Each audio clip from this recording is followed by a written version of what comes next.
नमस्कार, ये आकाशवाणी पटना है। अब आप अभिषेक दास से प्रादेशिक समाचार सुनिए। पहले मुख्य समाचार। केंद्रीय मंत्रिमंडल ने कोसी मेची अंतर्राज्यीय परियोजना और पटना सासाराम गलियारे को मंजूरी दी।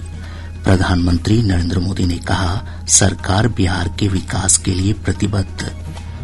भाजपा के वरिष्ठ नेता और केंद्रीय गृह मंत्री अमित शाह 2 दिवसीय दौरे पर आज पटना आ रहे हैं। कल बापू सभागार में सहकारिता सम्मेलन का करेंगे उद्घाटन। बिहार राज्य विद्युत विनियामक आयोग ने स्मार्ट प्रीपेड मीटर और ग्रामीण क्षेत्र के बिजली उपभोक्ताओं की बिजली दरों में 25 पैसे प्रति यूनिट की कमी की।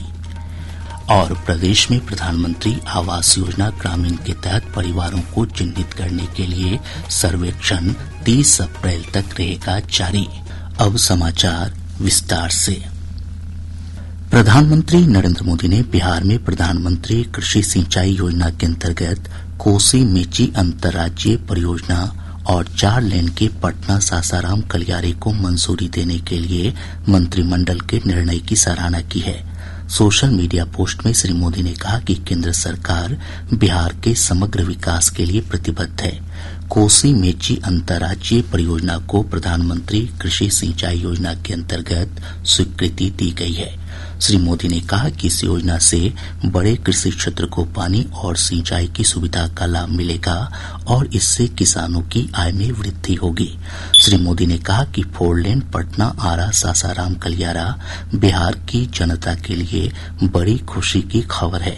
प्रधानमंत्री ने कहा कि इस परियोजना से क्षेत्र में आर्थिक विकास को बढ़ावा मिलेगा और यातायात सुगम होगा।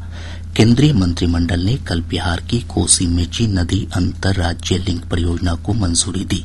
इसे प्रधानमंत्री कृषि सिंचाई योजना त्वरित सिंचाई लाभ कार्यक्रम के अंतर्गत शामिल किया गया है।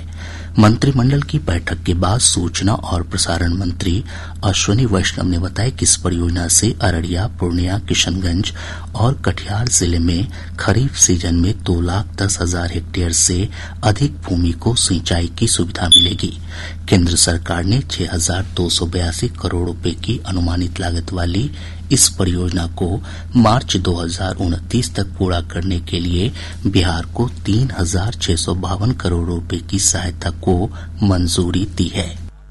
Kosi river is a major source of water flowing through the entire state और कोसी नदी के पानी को मेची रिवर के साथ जोड़ने का एक बहुत बड़ा प्रोजेक्ट 6,282 करोड़ रुपीस के इन्वेस्टमेंट से अप्रूव हुआ है। Kosi Mechi river linking project, उससे कंप्लीट नया इरिगेशन होगा। साथ ही साथ ये कोसी रिवर है और इधर है मेची रिवर, मेची नीचे फिर महानंदा। तो कोसी से मेची को जोड़ने से फ्लड का जो एक्स्ट्रा वाटर है that can be distributed between the 2 reverse. So this is a river linking project plus irrigation benefits.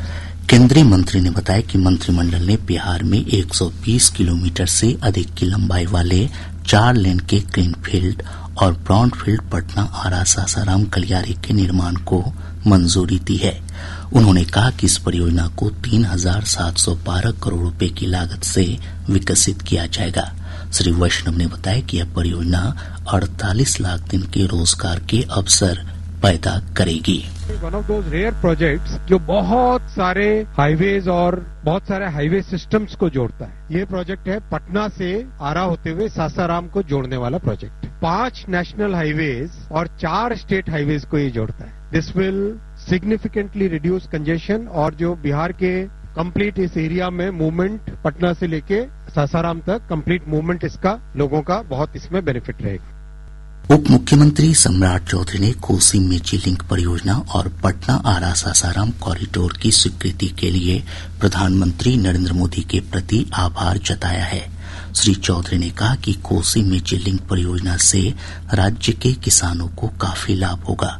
वहीं पटना आरा सासाराम कॉरिडोर बन जाने से राज्य के विकास को नई गति मिलेगी।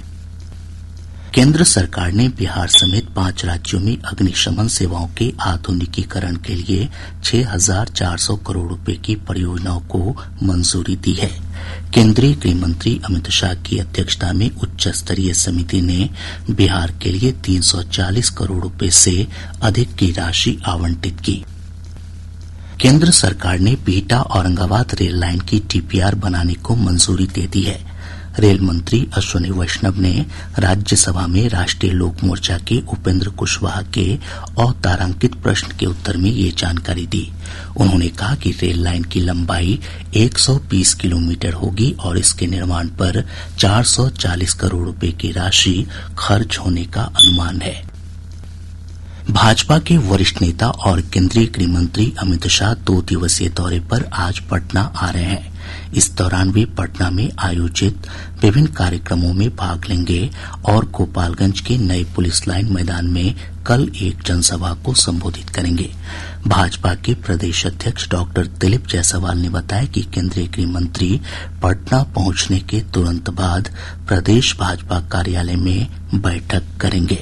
कल सभागार में बिहार के सभी भारतीय जनता पार्टी के सांसद, विधायक, विधान पार्षद और पार्टी के प्रमुख पदाधिकारियों के साथ उनकी बैठक 9:30 बजे रात्रि तक चलेगी। उसके बाद जो बिहार के प्रमुख नेता हैं, केंद्र सरकार के मंत्री, जो हमारी कोर कमेटी है, उस कोर कमेटी की बैठक रात्रि में करीब 10:30 बजे से 11 बजे रात तक चलेगी। इधर सहकारिता मंत्री डॉक्टर प्रेम कुमार ने बताया कि केंद्रीय गृह मंत्री सह सहकारिता मंत्री अमित शाह कल पटना के बापू सभागार में सहकारिता सम्मेलन का उद्घाटन करेंगे। वे वीडियो कॉन्फ्रेंस के जरिए दरभंगा में नवनिर्मित मखाना प्रसंस्करण केंद्र का उद्घाटन करेंगे। श्री शाह सहकारी बैंकों के माइक्रो एटीएम का वितरण करेंगे। इसके अलावा वे राज्य के 2 पैक्स में विश्व की सबसे बड़ी अन्न भंडारण योजना के तहत गोदाम निर्माण कार्य की आधारशिला भी रखेंगे। प्रादेशिक समाचार आप आकाशवाणी पटना से सुन रहे हैं। ताजा समाचारों के लिए आप हमारे एक्स हैंडल AIR_News_ पटना पर जा सकते हैं। बिहार राज्य विद्युत विनियामक आयोग ने स्मार्ट प्रीपेड मीटर और ग्रामीण क्षेत्र के बिजली उपभोक्ताओं की बिजली दरों में 25 पैसे प्रति यूनिट की कमी की है। साथ ही अन्य किसी भी प्रकार की बिजली दरों में कोई बदलाव नहीं किया गया है। नई दरें 1 अप्रैल से प्रभावी होंगी। ऊर्जा विभाग के सचिव पंकज कुमार पाल ने बताया कि विनियामक आयोग के फैसले के अध्ययन के बाद उपभोक्ताओं को अनुदान देने पर फैसला किया जाएगा। प्रदेश में प्रधानमंत्री आवास योजना ग्रामीण के तहत परिवारों को चिन्हित करने के लिए चल रहा सर्वेक्षण अब 30 अप्रैल तक जारी रहेगा। केंद्र सरकार से मंजूरी मिलने के बाद ग्रामीण विकास विभाग ने इस संबंध में आदेश जारी कर दिया है। पहले सर्वेक्षण की अंतिम तिथि 31 मार्च तक निर्धारित थी। बिहार विद्यालय परीक्षा समिति आज मैट्रिक की वार्षिक परीक्षा का परिणाम जारी करेगी। समिति के अध्यक्ष आनंद किशोर ने बताया कि शिक्षा मंत्री सुनील कुमार दोपहर 12 बजे परिणाम जारी करेंगे। परिणाम matricresult2025.com और matricbiharboard.com पर देखा जा सकता है। इस बार मैट्रिक की वार्षिक परीक्षा में 15,85,000 से अधिक अभ्यर्थी शामिल हुए थे। पटना विश्वविद्यालय छात्र संघ चुनाव के लिए आज विभिन्न महाविद्यालयों में बनाए गए 40 मतदान केंद्रों पर शांतिपूर्ण माहौल में वोट डाले जा रहे हैं। मतदान दोपहर 2 बजे तक चलेगा। केंद्रीय पैनल के अध्यक्ष, उपाध्यक्ष, महासचिव, संयुक्त सचिव और कोषाध्यक्ष पद के लिए 37 उम्मीदवारों के भाग्य का फैसला 19,000 से अधिक मतदाता करेंगे। भाजपा के छात्र संगठन अखिल भारतीय विद्यार्थी परिषद ABVP और कांग्रेस के भारतीय राष्ट्रीय छात्र संगठन NSUI समेत कई छात्र संगठन चुनाव में हिस्सा ले रहे हैं। मतदान प्रक्रिया की समाप्ति के बाद शाम 5 बजे से कला और शिल्प महाविद्यालय में मतों की गिनती की जाएगी। परिणाम देर रात तक आने की संभावना है। श्रम संसाधन विभाग ने 1 अप्रैल से प्रदेश के श्रमिकों की न्यूनतम मजदूरी में 12 रुपए प्रतिदिन की बढ़ोतरी की है। विभाग द्वारा जारी अधिसूचना के अनुसार अब अकुशल श्रमिकों को प्रतिदिन 424 रुपए, अर्ध कुशल श्रमिक को 440 रुपए, कुशल श्रमिक को 536 रूपये और अति कुशल श्रमिक को 654 रूपये प्रतिदिन मिलेंगे। राज्य सरकार ने भवन निर्माण विभाग के सेवानिवृत्त मुख्य अभियंता तारणी दास का संविदा नियोजन तत्काल प्रभाव से रद्द कर दिया है। ये कार्रवाई प्रवर्तन निदेशालय की छापेमारी के बाद की गई है। उसके खिलाफ विभागीय कार्रवाई भी की जाएगी। भारतीय रिजर्व बैंक ने 1 मई से ऑटोमेटेड टेलर मशीन एटीएम से निकासी पर बैंकों को 2 रुपये की वृद्धि करने की अनुमति दी है। रिजर्व बैंक ने एक परिपत्र में कहा कि मुफ्त लेनदेन की तय सीमा पार करने के बाद ग्राहक से प्रति लेनदेन अधिकतम 23 रुपये का शुल्क लिया जा सकता है। नई व्यवस्था 1 मई से लागू होगी। अररिया सुपौल नई रेल लाइन के अंतर्गत सुपौल पिपरा रेलखंड पर कल स्पीड ट्रायल किया गया। हमारे संवाददाता ने बताया कि आज संरक्षा आयुक्त रेल लाइन का निरीक्षण करेंगे। रेलवे ने स्थानीय लोगों से निरीक्षण के दौरान रेलवे लाइन से दूर रहने की अपील की है। मौसम विभाग ने कहा है कि अगले 48 घंटों के दौरान राज्य के अधिकतर हिस्सों के तापमान में 1 से 2 डिग्री सेल्सियस तक की कमी आ सकती है। मौसम विज्ञान केंद्र पटना ने अपने पूर्वानुमान में कहा कि दक्षिण पश्चिम हिस्सों में गर्म हवा चलने की संभावना है। अगले 48 घंटों के दौरान राज्य के कुछ जिलों के अधिकतम तापमान में मामूली गिरावट की संभावना है। बिहार राज्य के दक्षिण पश्चिमी जिले में गर्म मौसम बना रह सकता है। अगले 2 दिनों के दौरान उत्तर पूर्वी बिहार और आसपास के क्षेत्रों को छोड़कर राज्य के अधिकांश हिस्सों में 30 किलोमीटर प्रति घंटा तक की तेज हवा चल सकती है। इधर पिछले 24 घंटों के दौरान 39.2 डिग्री सेल्सियस अधिकतम तापमान के साथ रोहतास का डेहरी राज्य का सबसे गर्म स्थान रहा। राजधानी पटना का अधिकतम तापमान 38.6 डिग्री सेल्सियस रिकॉर्ड किया गया। अब पटना से प्रकाशित प्रमुख समाचार पत्रों की सुर्खियां।